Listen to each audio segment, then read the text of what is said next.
அதெல்லாம் அந்தந்த மாநிலத்துல எது மெயினோ அதைத்தான் நம்ம கடைபிடிக்கணும். புரியுதா? நாங்க இங்க திராவிட நாடு. இது தமிழனுடைய நாடு, திராவிட நாடு கிடையாது. தமிழாவது கத்திரிக்காயாவது தமிழும்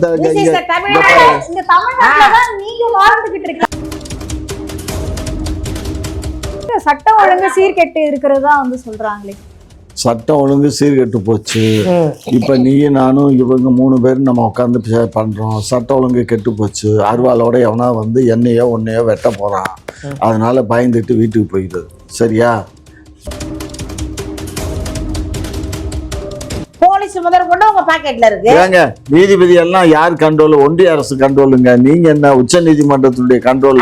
உங்க அழுத்தம் இல்லன்னா தானே அவங்க செயல்பட முடியும். அவங்க யாரையும் செயல்பட விடுறது இல்ல. ஆமா, நாங்க திமுக வந்து யாரையும் சுதந்திரமா செயல்பட விடுறது இல்ல. ஆமா, கயிறை போட்டு கட்டிட்டோம். அக்கா தான் போய் பார்த்துட்டு வந்தேன். பொய்யிலே பேசி பொய்யிலே வளர்ந்தவர் தான் உங்க தலைவர். அதே மாதிரி ஆட்சி முடியறப்ப கொஞ்சம் வேகமா தான் இருக்கும். ஆமா ஆமா, கொஞ்சம் வேகமா முடியும். பாப்போம் பாப்போம் யார் ஆட்சி முடியுது. திராவிட ஆட்சி இதோட முடியும். 2.0 வேற வர்றாங்களா இதுல. ஏற்கனவே ஓன்னு கிடக்கு நாடு, நாசமா போய் கிடக்கு நாடு.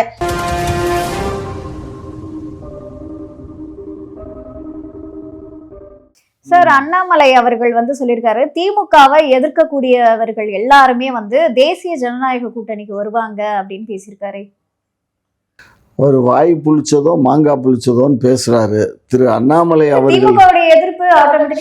ஏமா, நீங்க ஒரு விஷயம் நல்லா புரிஞ்சுக்கோங்க. இதே அண்ணாமலை வந்து கவர்னர்கிட்ட ஒரு சூட் கேஸ்ல வச்சு எடப்பாடி பண்ணின ஊழல்னு சொல்லி ஒரு பட்டியலை கொண்டு கொடுத்தாரா? அதே மாதிரி நடந்து முடிந்த நாடாளுமன்ற தேர்தலில் பாரதிய ஜனதா கட்சி தலைமையில தான் தேர்தல் நடக்கும் அப்படின்னு சொன்னாரா இல்லையா? அதனால இந்த இவங்க தனிச்சு நாங்க நிக்கிறோம், நாங்க உங்க கூட்டணிக்கு வரலன்ட்டு இவங்க போயிட்டாங்களா? இப்ப அதனால அவர் என்ன பண்ணாரு, இது பாரதிய ஜனதா கட்சியோட அதிமுக கூட்டணி வரணும்னா அண்ணாமலை இருந்தா நடக்காதுன்னு அண்ணாமலையை நீக்கிட்டு இன்னொரு உண்ணாமலையை கொண்டு வந்து வச்சாங்களா? நயினார் நாகேந்திரனை வச்சாங்களா? இப்ப நயினார் நாகேந்திரன் வந்ததுக்கு பின்னாடி அவங்களுக்குள்ள ஒரு கருத்து ஒற்றுமை ஏற்பட்டுருச்சா? இதே நயினார் நாகேந்திரன் தன்னுடைய தேர்தலில் வெற்றி பெறதுக்காக 4 கோடி ரூபாயை கடத்தினதை பிடிபட்டு தேர்தல் கமிஷனில் கடைசியில் இவ்வளோ நாள் ஊசலாடிக்கிட்டு இருந்து இப்போ கடைசியில் ஏன் பண்ணணும்னு சொன்னாரா? இதெல்லாம் வந்து ஒரு கால்குலேஷன் தான். புரியுதுங்களா?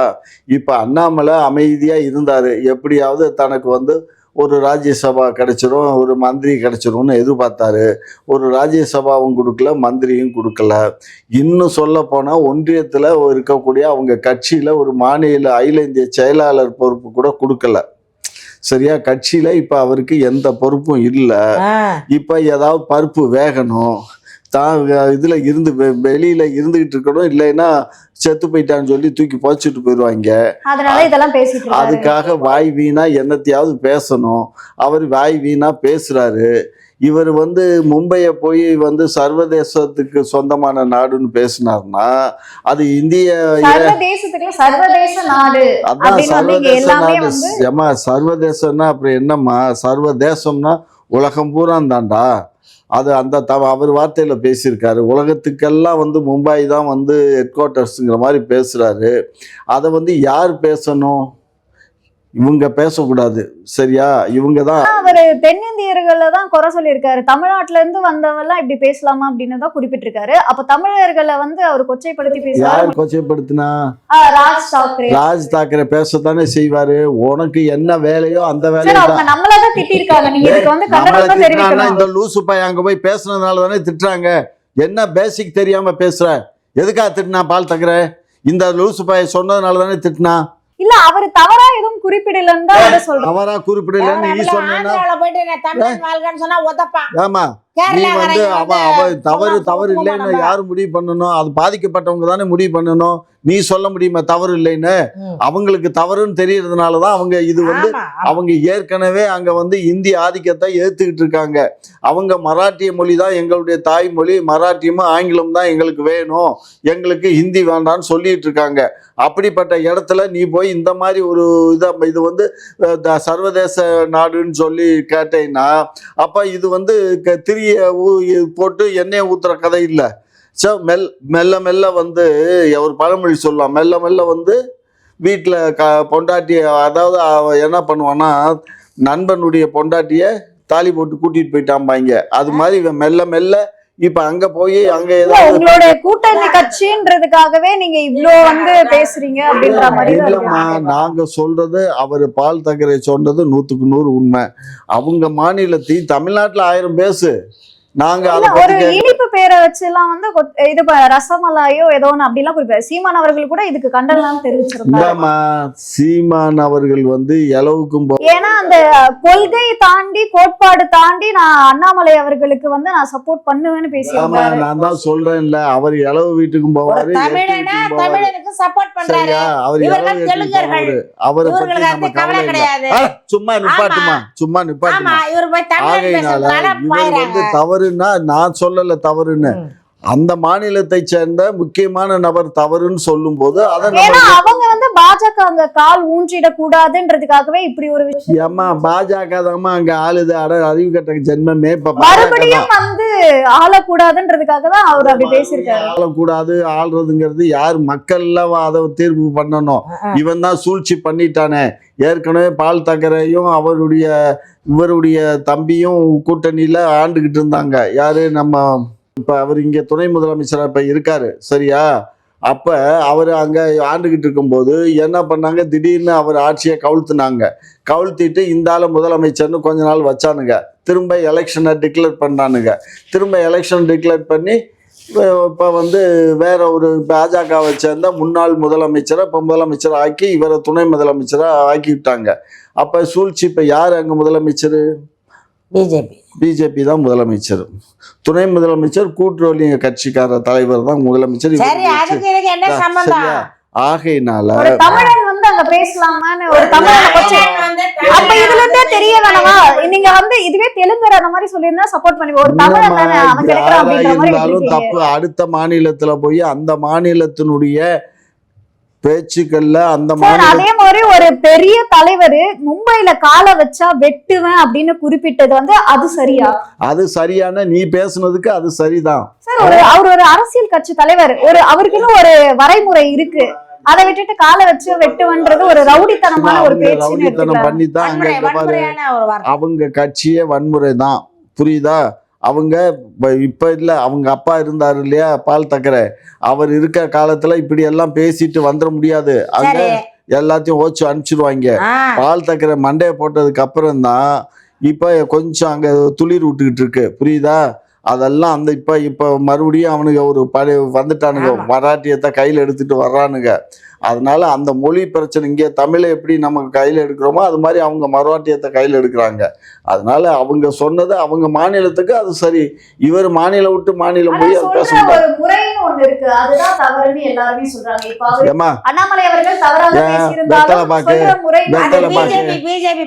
வெத்தலை பாக்கு பழம் இதெல்லாம் வச்சு அப்புறம் பேசணுமா? ஏமா அறிவு கட்ட ஜென்மம், இவன் போய் அறிவு கட்டத்தனமா ஏதாவது பேசுவான் தற்கூரி பைய. இவன் ஐபிஎஸ் முடிச்சுட்டா மட்டும் போதுமா? அவனும் தற்கூரி இவனும் தற்கூரி தான். ரெண்டு அவன் யோசிச்சு பேச வேண்டிய அவசியம் இல்லை. அவன் பாதிக்கப்பட்டவன், அவன் அப்படித்தான் பேசுவான். நீ பேசும்போதுதான் பார்த்து பேசியிருக்கணும். இப்ப நம்ம பேசுறோம் அப்படின்னா நம்ம பார்த்து தான் பேசணும். எடுத்தோம் கவிழ்த்தோன்னு பேச முடியாது. எவ்வளவோ அயோக்கியத்தனம் நடந்திருக்கு நம்ம இந்த கரூர் விஷயத்துல. நம்ம இன்னும் அதை பத்தி பேசல. காலடி, அதாவது அமித்ஷா உள்ள வரும்போது அமித்ஷா அவர்களை வந்து தமிழ்நாட்டுல காலடி வச்சீங்கன்னா வெட்டுவேன்னு ஸ்டாலின் அவர்கள் சொல்லிட்டா அது வந்து சரி நீங்க நினைக்கிறீங்க? அதை எப்படி அவரு உள்துறை அமைச்சர் புரிஞ்சுக்கோ. அதே மாதிரி இவரும் வந்து ஒரு கட்சி உறுப்பினருக்கும் உள்துறை அமைச்சருக்கும் சம்பந்தம் இல்லையா? என்ன இருக்கு? இவர் என்ன சாதாரண ஒரு மெம்பரு கட்சியில், அவ்வளவுதான். அவர் உள்துறை செயலாளர், உள்துறை அமைச்சர். தவறு. அதை விட்டு நீ திரும்ப என்னமோ அண்ணாமலை வந்து இந்த தேசத்தினுடைய மிகப்பெரிய தலைவர். முன்னாள் ஐபிஎஸ்னா என்னம்மா? ஐபிஎஸ் எத்தனை பேர் ரிட்டையர் ஆயிட்டு இங்க தெரு கூட்டிட்டு இருக்காங்க தெரியுமா உனக்கு? அப்ப வந்து நீங்க வந்து காவலர், அதாவது ரிட்டையர்மெண்ட் ஆன காவலர்களை அவமதிக்கிற மாதிரி இருக்கு. ஒரு காலத்துல வந்து அவங்க மக்களுக்காக தான். நீ ஒன்னும் வக்காலத்து வாங்காத. எங்க சொந்தக்காரங்களே நிறைய ஐபிஎஸ் ரிட்டையர் ஆயிட்டு எல்லாம் அவங்க கிராமத்துல போய் விவசாயத்தை பார்த்து, ஏன் இன்னும் சொல்ல போனா உச்ச நீதிமன்றத்தினுடைய தலைமை நீதிபதியா இருந்த ஒரு நீதிபதி இப்ப பொள்ளாச்சியில போய் விவசாயம் பண்ணிட்டு இருக்காரு. சரி, அவர் பேட்டி கொடுத்துட்டு இருக்காரு. புரியுதா? அதே மாதிரி இப்ப ராஜேந்திரன் இருந்தாரு, டிஜிபியா இருந்தாரு, அவரு ரிட்டையர் ஆனாரு. அதுக்கு அப்ப இன்னொருத்தர் இருந்தார், அவர் பேர் மறந்து போச்சு. இப்ப அவங்க எல்லாம் அவங்க சொந்த கிராமங்கள்ல போய் அவங்க விவசாயம் பார்த்துக்கிட்டு வேலையை பார்த்துட்டு இருக்காங்க. அதனால இவர் ஆடு மேய்க்க போறேன்னாருல, அவங்க ஆடை மேய்க்கிறது மாடை மேய்க்கிறது விவசாயம் பண்ண வேண்டியது தானே. அதை விட்டுவிட்டு எல்லாத்தையும் தட்டன் பண்ணி 2000 கோடி சேர்த்து விட்டோங்கிற அந்த தென்னாவட்டில் தானே நீ திரியிற. அது வேற ஒரு காங்கிரஸ் அரசு மாதிரி வந்தா என்ன சும்மா இருங்க. அதெல்லாம் இங்க பாருங்க, அவர் எதா வேணாலும் இருக்கட்டும், யாரா வேணாலும் இருக்கட்டும். தமிழ்நாட்டுல வந்து பேச வேண்டியதா பேசுங்க, பேச முடியாததா பேசாதீங்க. நானா இருந்தாலும் சரி, நீங்களா இருந்தாலும் சரி, பேசக்கூடாத விஷயம். அடுத்த மாநிலத்துல, அதுவும் அந்த அடுத்த மாநிலத்துல போய் அதை பேசுறது. ரெண்டாவது, நீ சொல்ற அங்க போய் தமிழ் வாழ்கன்னு சொல்லி ஆந்திரால சொல்ல முடியுமா, கர்நாடகால சொல்ல முடியுமா, இல்ல இங்க வந்து தெலுங்கு வாழ்க நாங்க கத்த முடியுமா? அதெல்லாம் அந்தந்த மாநிலத்துல எது மெயினோ அதைத்தான் நம்ம கடைபிடிக்கணும். புரியுதா? நாங்க இங்க திராவிட நாடு, இது தமிழாவது கத்திரிக்காயாவது, தமிழும்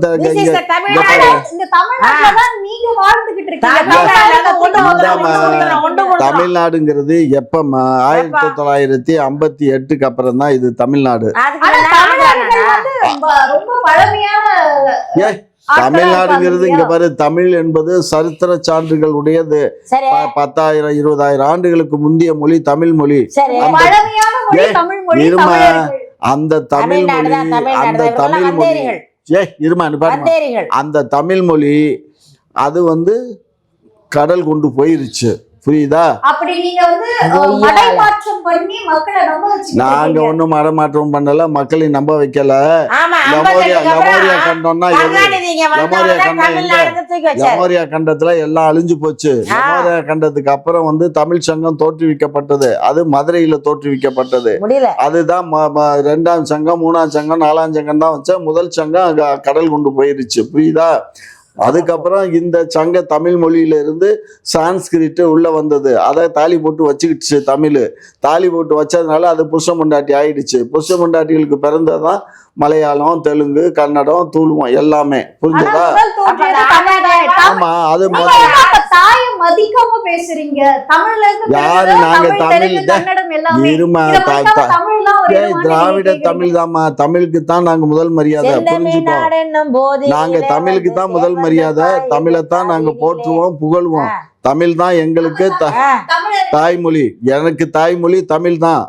திராவிட மொழி குடும்பத்துல அது முதன்மையான மொழி, அது தாய்மொழி. அதுல உனக்கு என்ன கஷ்டம்? நான் வேற ஆளா இருந்தா வேற மாதிரி கேட்டிருப்பேன். உனக்கு என்ன கஷ்டம்? நாயுடுன்னு வச்சு நீங்க தான் தமிழர்னு சொன்னீங்கல்ல, தமிழர்னு ஏன் நாயுடுன்னா தமிழன் நாயுடு வருமானு கேக்குறேன். ஏன் வராது? நாயுடுனா என்ன? நாயக்கில இருந்து வந்ததுதான் நாயக்கர்கள். சும்மா முடிச்சிட்டு அதாவது எங்கேயோ போயிட்டு ஆதாம் ஏவாளு வரைக்கும் போயிட்டாரு. தமிழ் வந்து 48க்கு அப்புறம் தான் தமிழ்நாடுன்னு பேர் வந்துச்சான். அப்ப பாரதியார் பாடினது அதெல்லாம் போயிருச்சு. அதெல்லாம் ஏட்டு சொரக்கா கறிக்க உதவாதுமா, சட்டப்படி. இவங்க வந்து இப்போ நேற்று வந்து திருட்டுத்தனமா பட்டா போட்டாங்க, ஆளு செத்து போச்சுன்னு சொல்லிட்டாங்க. நாங்க நோண்டி நாம் தமிழர் எடுத்துட்டு வர்றோம். பயம் வந்துருச்சு. அதனால வந்து தமிழ் வந்து இப்ப 48ல வச்சான். இப்போ சுதந்திரம் கிடைச்ச பிற்பாடுதான் தமிழ்நாடுன்னு இவங்க பேர் வச்சாங்களாம். யாரு? ஸ்டாலின் அவர்களும் அந்த துர்கா அம்மா அவங்க சேர்ந்தா தமிழ்நாடுன்னு பேர் வச்சிருக்காங்க. ஏங்க அண்ணா தாங்க வச்சாரு. 58ல அண்ணா தான் தமிழ்நாடுன்னு சட்டமன்றத்துல பேர் வச்சாரு. என்ன 68ல 68ல அண்ணா தான் முதலமைச்சர். சென்னைன்னு வெள்ளக்காரன் வச்சிருந்தான். சென்னைன்னு வெள்ளக்கார ஆங்கில மொழி சென்னை வச்சிருந்தான். தமிழ்நாடுன்னு தமிழ்ல கூப்பிடணும்னு சொன்னாங்க. இப்ப நாங்க எப்படி தமிழ்நாடு அரசு, தமிழ்நாடு போக்குவரத்து கழகம், தமிழ்நாடு மருத்துவமனை, தமிழ்நாடு வழக்கறிஞர் வழக்கம் நாங்க எழுதுறோம். நாம் தமிழர் கட்சி இதை போல எழுதுறாங்க தமிழ்நாடு. அதுக்காக நாங்க தான் தமிழ்நாடு பேர் வச்சு ஆயிருமா? தமிழ்நாடு 200 வருஷத்துக்கு முன்னால இருந்து இருக்கு. தமிழ்நாடு பாரதி பாடிட்டாரு. ஏங்க பாரதி பாடினா சட்ட வடிவம் வரணுமா? சும்மா கதை விடாத. சட்டப்படி சும்மா சட்டப்படி நீங்க தான் வச்சீங்க தமிழ்நாடு. ஆமா ஆமா தமிழர்கள் எல்லாம் பொய்யா சொல்லி இப்படிதான் ஏமாத்திட்டாங்க. சட்டம் படிக்காம அண்ணா தான் 68ல வச்சாரு. பெரியார் தான் பேர் வச்சாருன்றாங்க. அண்ணா தான் தமிழ்நாடுன்னு பேர் வச்சாரு. ஐயா பேர் அவர் வச்சாரு, இல்லைன்னு சொல்லல. அந்த இருந்த பேரை மருவி போயிடுச்சு, மீண்டும் மறு உருவாக்கம் பண்ணாங்க. மறு உருவாக்கம் தமிழ் இருக்கு, தமிழை வந்து மறந்துட்டாங்க.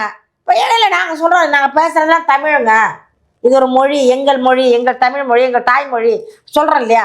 அந்த மாதிரி நம்ம சென்னை நம்ம சென்னை நம்ம சென்னைன்னாரு. இல்லடா இது நம்ம சென்னை இல்லடா, நம்ம தமிழ்நாடுறா, எங்கள் தமிழ்நாடு அப்படி சொல்லிட்டு நாங்க எழுதிக்கிட்டு இருக்கோம். நாம் தமிழர் கட்சி அதை வந்து அண்ணா வந்து அன்னைக்கு எழுதினார். அண்ணா இதே போல அன்னைக்கு எழுதினதான் இப்ப சொல்றாரு இவரு. அண்ணா பேர் வைக்கலாமா? அண்ணாவுக்கு அண்ணா அண்ணாவி எல்லாம் நிறைய பேர் ஏற்கனவே பேர் வச்சு பாடல் சரித்திரம்லாம் இருக்கு. அது எங்க அண்ணன் சீமான குரல் வழியா சொல்லியிருக்காரு, அதை கேளுங்க. கேஎம்சி மருத்துவமனையில பாத்தீங்க அப்படின்னா ஒரு ரவுடி ஒருத்தரை வந்து அருவாளால வெட்டி கொண்டு இருக்காரு. அதுவும் ஒரு மருத்துவமனையில இந்த மாதிரி ஒரு சம்பவம் வந்து நடக்குது. இதை நீங்க எப்படி பாக்குறீங்க?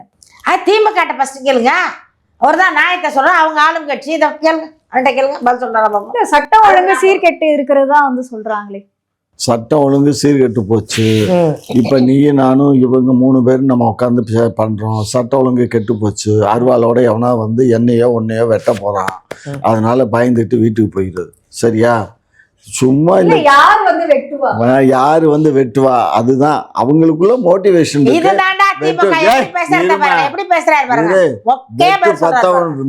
பெட்டு பெத்தவனும் ரவுடி, வெட்டினவனும் ரவுடி, அவங்க ரவுடிக்குள்ள பிரச்சனை. ரவுடிகள் வந்து சிறையில இல்லாம ஹாஸ்பிட்டல்லயும் வெளியிலும் எதுக்காக நடமாடிட்டு? ஏமா ரவுடி ஆஸ்பத்திரியில தான்மா உடம்புக்கு முடியலன்னா ஆஸ்பத்திரிக்கு தான் அனுப்புவாங்க சிறையில இருந்து. இல்ல அதுவும் வந்து அவங்களுடைய மனைவி பிரசவத்துக்காக அவர் வந்திருக்காரு.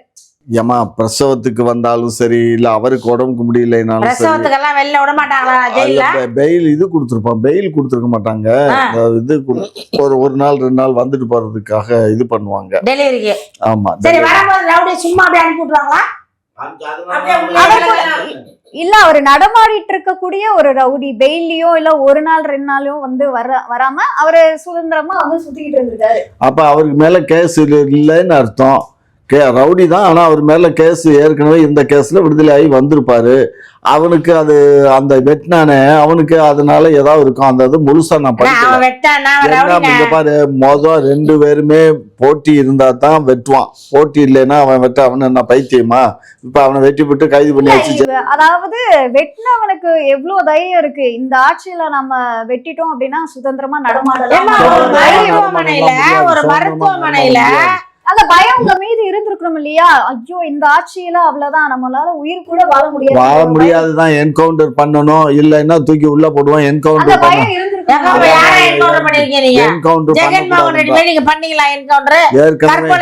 சுதந்திரமா சுத்திக்கிட்டு இருக்கான்.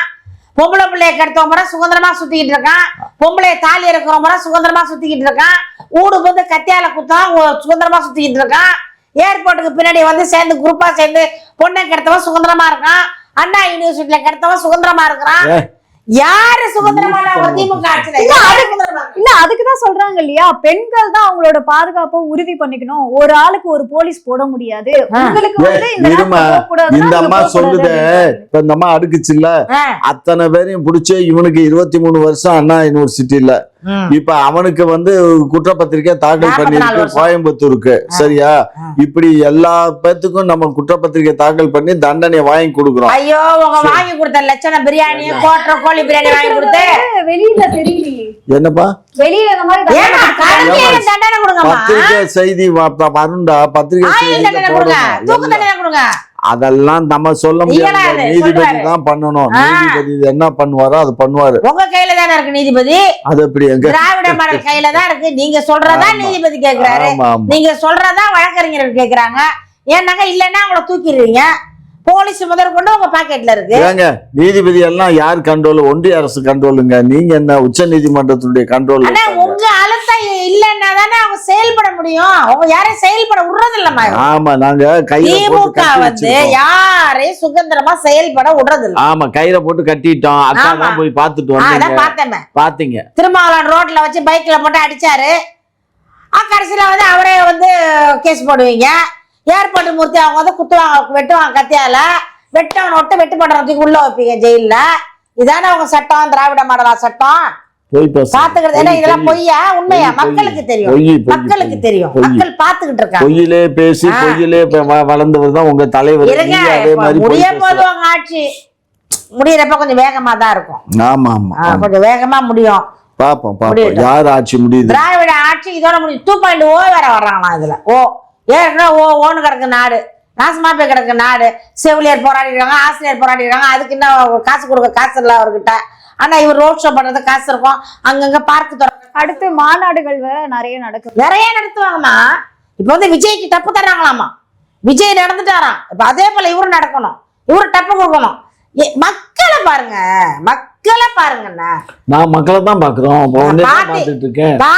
பிச்சை எடுக்கிறத பாக்குறீங்க, கஷ்டப்படுறத பாக்குறீங்க, தாலி இருக்கிறத பாக்குறீங்க, சாராயம் குடிச்சு ஆக்சிடென்ட் ஆகி சாவறத பாக்குறீங்க, கற்பழிக்கிறத பாக்குறீங்க. மக்களோட நலனை பாருங்க.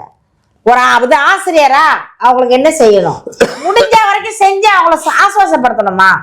செவிலியர்களா பேசுங்க, உட்கார்ந்து பேசுங்க, நிலைமைய சொல்லுங்க. அம்மா திராவிட மாடல்ல காசு இல்லம்மா, கஜானா காலிம்மா, ஏற்கனவே சுரண்டி கொண்டு வச்சுட்டோம்மா, காசு இல்லம்மா, தயவு செஞ்சு வேலை செய்யுங்கம்மா. பாதிக்கு பாதியாச்சும் பேச்சுவார்த்தை நடத்துங்க. பேச்சுவார்த்தை நடத்த மாட்டீங்க, போக மாட்டீங்க. கைது என்னம்மா, உட்காந்தா கைது, நின்னா கைது. கோசமா சுதந்திரம் அடைஞ்ச நாட்டுல என்னம்மா சுதந்திரம் கிடைச்சிருக்கு?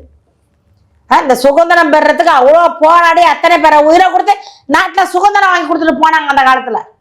இன்னைக்கு 48-50 வருஷம் ஆகுது சுதந்திரம் வாங்கி கொடுத்து. 77 வருஷம் ஆச்சு சுதந்திரம் வாங்கி கொடுத்து. இந்த சுதந்திரம் கூட இப்ப இல்லையாம்மா. போராட சுதந்திரம் இல்லையாம்மா. குரல் கொடுத்தா கைது, கோஷம் போட்டா கைது. அப்ப என்ன, சிறைச்சாலை அவங்க அப்பா கட்டினாரு, புள்ளல வந்து அவங்க அப்பா தான் கட்டினாரு.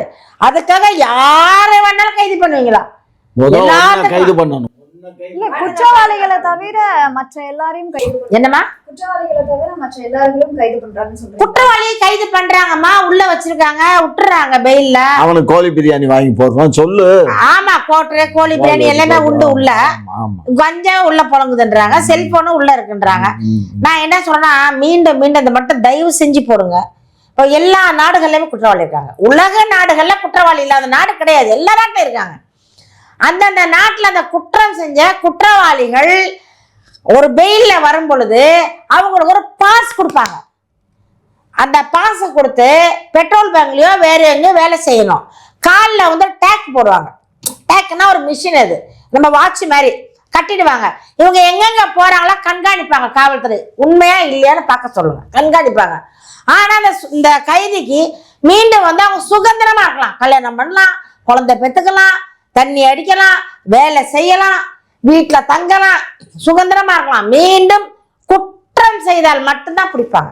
அதனால குற்றவாளிகள் திருந்துறதுக்கு ஒரு வழி இருக்கு. நம்ம நாட்டுல ஒரு முறை தவறு செஞ்சுட்டு ஒருத்தன் உள்ள போயிட்டாக்கா அவன் வாழ்க்கை முடிஞ்சிடத்தோட. அவன் 18 வயசு 20 வயசுல உள்ள போனா கூட அவங்கள அழிச்சிடுறாங்க. ஒரு மேல கேஸ், ஒரு பொய் வழக்கு, இன்னொரு பொய் வழக்கு. அங்க திருட்டு போச்சா, ஆள் கிடைக்கல, தூக்கி போடுவோம் மேல. அங்கன்னா இது குத்துனானா கத்தியால, ஆள் கிடைக்கல, தூக்கி மேல போடு. எல்லா கேஸையும் மேல போட்டு 20 கேஸ் 30 கேஸ உள்ள போட்டு அவன் வெளியில வந்தாலும் பார்த்தோன்னே பிடிச்சிடறாங்க. இவன் ஓடி ஒளியிறான். அப்போ புரியுதா? அந்த கைதி என்ன பண்றான், ஓடி ஒளியிறான். ஓடி ஒளியும் போது என்ன பண்றான், வேலை கிடைக்காது. இவங்க ஆதார் கார்டு, ரேஷன் கார்டு எல்லாத்தையும் பிடிக்கிட்டு விட்டுறாங்க. தமிழ் இது உண்மையா பொய்யா? பிடிக்கிட்டு விட்டுறாங்க. எக்ஸ்பீரியன்ஸ் இருக்குமோ? இல்ல, நான் பேசுவேன், நான் எல்லாத்தையும் பேசுவேன். நான் என்ன சொல்றேன்னா, இது எதுக்கு சொல்ல வரேன்னா, நான் அக்யூஸ் இல்ல, வழி தர மாட்டேங்கிறாங்க அப்படின்னு சொல்றேன். திருந்த இடத்துக்கு வழி கொடுக்குறாங்கம்மா. வெளியில கைதி பண்ணி வெளியில இவங்கதான் உள்ளத்துக்கு வைக்கிறாங்க, இவங்களே வக்கீல் வைக்கிறாங்க, இவங்களே பெயில் வராங்க, எல்லாத்துக்கும் காசு வாங்கிக்கிறாங்க. ஜட்ஜி தான் ரிலீஸ்ன்றாரு. வெளியில வந்து 10 நாள்ல திருப்பி தூக்கி போட்டுறாங்க. வெளியில வந்தாங்க நம்ம அவன் கல்யாணம் பண்ணி ஒரு புள்ள குட்டி இருந்துச்சு, அவன் சாப்பாடு போட வழி இல்லை, ஒளிஞ்சுதான் வாழணும், தலை மறைவா இருக்கணும். அவன் எங்க வேலைக்கு போக முடியல, மீண்டும் திருடுறான். ஏன்னா நான் வந்து ஒரு தடவை ஒரு பையனை நான் பார்த்தேன். இந்த சிறைச்சாலைக்கு போறோம்ல, நம்ம கட்சிக்காரங்களாம் போனா போகும்போது உட்காந்து பேசுறோம்ல, அப்ப அந்த பொண்ணுங்கெல்லாம் பார்த்தா குட்டி குட்டி பிள்ளைங்க அழுவுறாளுங்க. அம்மா அந்த குழந்தை வயித்துல இருக்கப்ப போனாருமா, பிறந்து 1 வயசுல வந்தாருமா, 2 வயசுல திருப்பி 2வது புள்ளமா இப்ப போயிட்டாருமா உள்ள. என்ன பண்ணாரு? ஒண்ணுமே பண்ணலாமா, ஒண்ணுமே வீட்டுக்குள்ளதான் இருந்தாரு. அவர் என்னதான் பண்ணுவாரு? வந்து சந்தேக கேஸ்ல பிடிச்சிட்டு போயிட்டாங்க, உள்ள போட்டுறாங்க திருப்பி. இது வானான்றனால அப்ப அந்த கைதிகள் திருந்துறதுக்கு நம்ம நாட்டில் ஒரு வழிமுறை இருக்கு. அதை யார்? இந்த ஜட்ஜி செய்யணும், வழக்கறிஞர்கள் செய்யணும். இந்த கட்சி ஆளும் கட்சிகளோ எதிர்கட்சிகளோ யாரா இருந்தாலும் இவர்கள்லாம் சேர்ந்து இந்த கைதிகள் வெளியில வந்தாலும் ஒரு இடத்துல வேலை செய்யலாம் அப்படிங்கிற ஒரு கொடுத்தா நம்பிக்கையை கொடுத்தா மீண்டும் தவறு செய்ய மாட்டாங்க. ஏன் ஒருத்தர் திருடுறாமா? பசி, வறுமை, அவன் என்ன திருடுறான். அந்த சூழ்நிலையை உருவாக்காம அந்த அரசாங்கம் இல்லைம்மா. நாட்டுல பசி இருக்க வரைக்கும், வறுமை இருக்க வரைக்கும் இங்க வந்து நாட்டுல வந்து ஊழல் லஞ்சம் இருக்கும். இதெல்லாம் காரணம் பசி பஞ்சம். இதெல்லாம் ஒழிக்கணும்னா வேலைக்கு போகணும். யாரு வேலைக்கு தான் விட மாட்டீங்களா? வேலைதான் இல்ல, பொம்பளை புள்ள போனாலும் கெடுத்து போடுறீங்க. ஓவர் டைம் செஞ்சுட்டு 8 மணிக்கு மேல வர முடியல, பஸ்ஸுக்குள்ள வர முடியல. அந்த ஒரு அம்மா வயசான அம்மா உட்காந்துருக்கு தனியா, அதை போய் கண்ட்ராக்டர் சீண்டி இருக்கும். நாடு விளங்குமா? என்ன விளங்குமா? நாட்டை நல்வழிப்படுது. நான் என்ன சொல்றேன், இது வந்து வக்கர புத்தி உள்ளவர்கள் இருப்பார்கள், நல்ல குணம் உள்ளவர்கள் இருப்பார்கள். இவர்கள் வந்து தண்டனை கொடுக்கணும். சும்மா கொண்டு வச்சுட்டு ஒரு வாரத்துல பெயில்ல விடுறது அது இருக்கக்கூடாது. அருங்கடா, கற்பழிச்சானா அறுத்துரு, தூக்கு தண்டனை கொடு, நாங்களும் சந்தோஷப்படுறோம். இல்லையா நடு ரோட்ல கொண்டாந்து கட்டி வைங்க, லைட்டு கம்பத்துல. ஒரு பொண்ணை கெடுக்கிறான், பாலியல் பண்றான், கூட்டு பாலியல், மரத்துல கட்டி வைங்க, பொதுமக்கள் அடிச்சு சாவடிக்க சொல்லுங்க. இதெல்லாம் 1 2 பார்த்தாங்க பயப்படுவாங்க. ஆகா நம்ம வாழ்க்கை போயிடும், இந்த பயம் விட்டு போச்சு. உங்களோட நேரத்தை ஒதுக்கி பல்வேறு கேள்விக்கு விளக்கம் அளிச்சிருக்கீங்க, அதற்கு நன்றி. நன்றி, வணக்கம். கிட்டத்தட்ட 66,000 சப்ஸ்கிரைபர் தாண்டி போயிட்டு இருக்கும். இதே போல தொடர்ந்து உங்களுடைய ஆதரவை அளிக்கவும்.